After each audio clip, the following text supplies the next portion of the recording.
তেলের মধ্যে আমি পেঁয়াজ দিই, আমি সাদা তেল দিয়ে দিলাম। কেশ অনেক অনেক স্বাগত জানাই।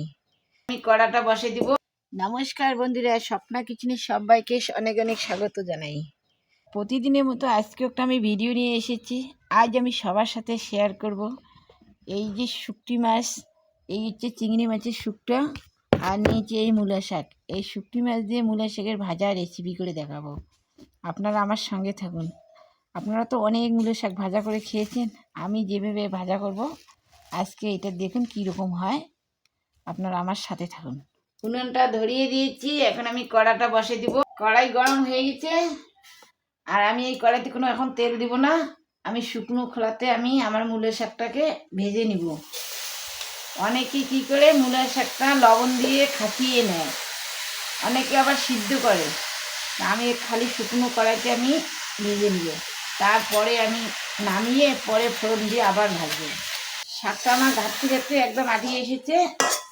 এখন কিন্তু আমি শুধু একটু লবণ দিব। এই লবণটা আগে দিলে কি হয়, শাকটা তখন বেশি থাকে না, লবণ দিলে তাতে আইডিয়াটা একটু লং হয়ে যায়, দুইবার লবণ দিতে হয়। আর একদম শাকটা যদি একদম আটিয়ে এসে তারপর লবণ দিবেন, একদম ঠিকঠাক হয়ে যায়। এখন আর আমি কিছু দিব না, এই জলটাকে শুকিয়ে নিব, তারপর নামাবো। আমার শাকের জলটা শুকিয়ে গেছে, এখন আমি শাকটাকে নামিয়ে নিব। কড়াই গরম হয়ে গেছে, এখন তেল দিয়ে দিব। আমি সাদা তেল দিয়ে দিলাম। নাল তেলে, সর্ষের তেলে কিন্তু ভাজাগুলো শাকটা খেতে বেশি টেস্টি। আর দিয়ে দিলাম রসুন কুচি, আর নয়তো রসুন কুচি করে নিয়েছি, রসুন কুচি দিয়ে দিলাম।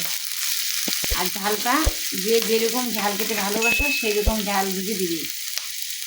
আমি একটু ঝাল খেতে ভালোবাসি, তাই একটু আমি মরিচ বেশি দিয়েছি।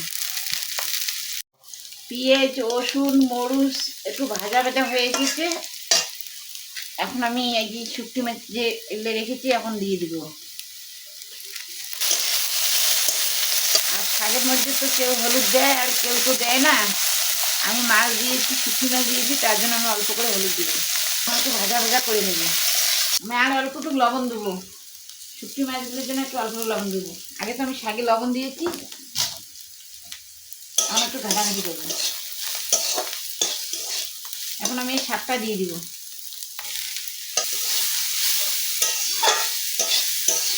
আমার মূলের শাকটা ভাজা হয়ে গেছে, এখন আমি একটা বাটির মধ্যে নামিয়ে নিব।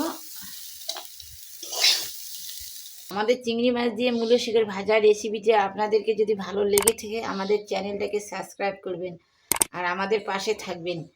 আর ভিডিওটা যদি ভালো লেগে থাকে বেশি বেশি করে শেয়ার করবেন।